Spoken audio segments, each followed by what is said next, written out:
காசு பணம் இல்லாதவன் ஏழ மகன்தான். அவன் காட்டோரமா ரோட்டோரமா படுத்து தூங்குறான். சொத்து சொகம் உள்ளவனோ செல்வ மகன்தான். அவன் பஞ்சு மெத்த போட்டிருந்தும் முழிச்சு ஏங்குறான். எது மற்ற பேர்களுக்கு ஏது கவலை, 4 காசு வச்சிருந்தா 100 கவலை. இங்கு ஆசை வச்ச நெஞ்சுக்கெல்லாம் அமைதி இல்லையே.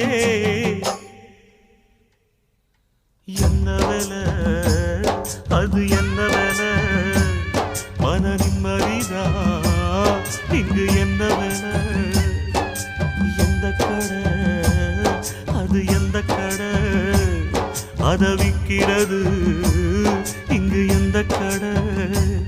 பணங்காசுதான் அள்ளி வீசிதான் அடடா அதுதான் கடையில் கிடைக்காதே.